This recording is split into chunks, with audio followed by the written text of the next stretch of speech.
Please click like and subscribe and that little notification bell for the next episode. As you ride in towards Tucumcari, find this ghost town. The flatlands of Texas slowly became the rolling hills of New Mexico as we headed on to Tucumcari. Now we're traveling to Tucumcari. And what's with this tunnel? I'm curious, aren't you? Let's get a closer examination.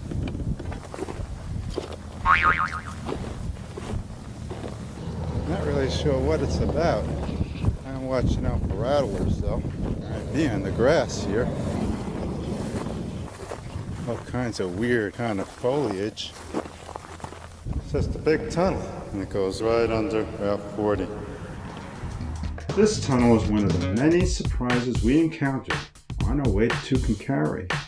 This tunnel was used by the same railroad that used that bridge ruin that we filmed east of San Juan. A mile outside of Tucumcari, maybe a mile and a half, you'll encounter a whole host of abandoned businesses.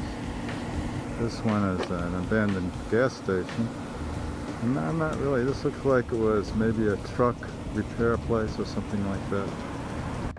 This is where the Pony Soldier used to be, but as you can see, all that's left is this foundation. We saw several rooms on our way into Tucumcari before arriving at the Motel Safari. Now, Route 66 is a 4-lane highway in Tucumcari, and a very popular tourist stop.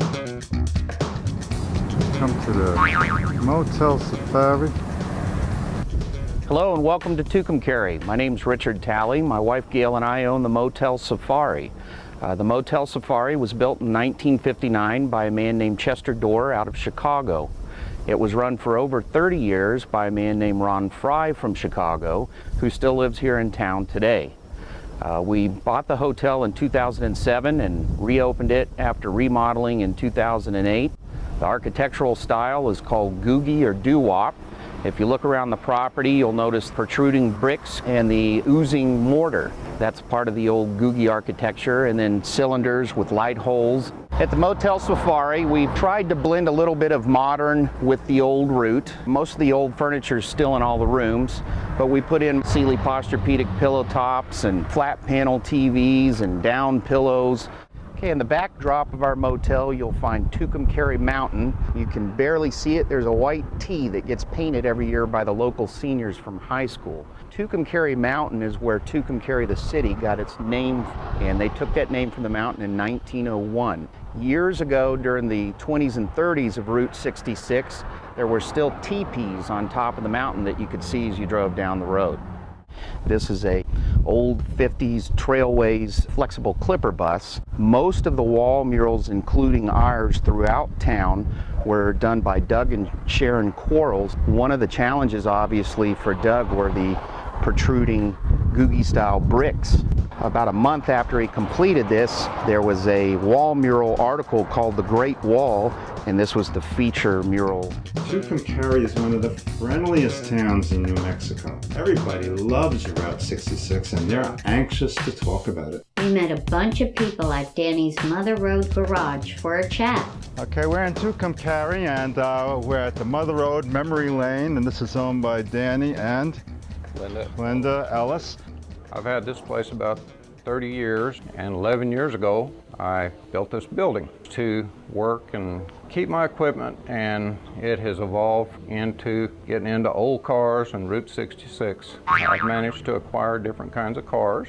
Some of the cars I've got are really nice cars, and some are just old clunkers.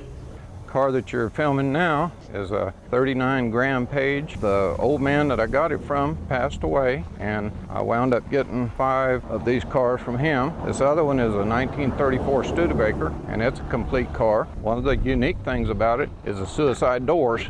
The next car is a 58 Metropolitan. It's a complete car. It drives.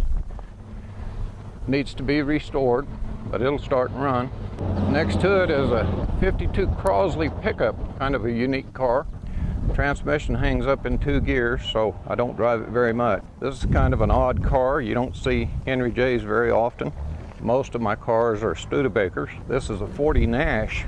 So you got a new engine in this one, huh? This is a 40 Chevy.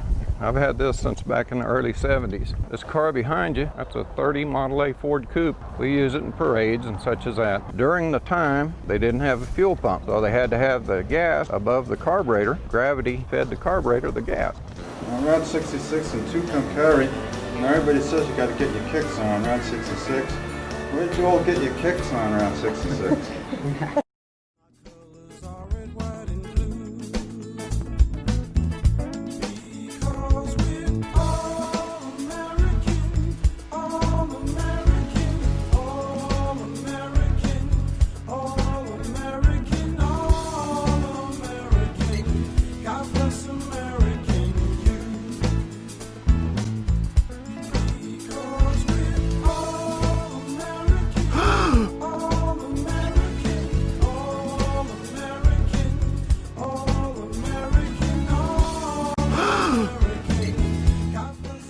Way.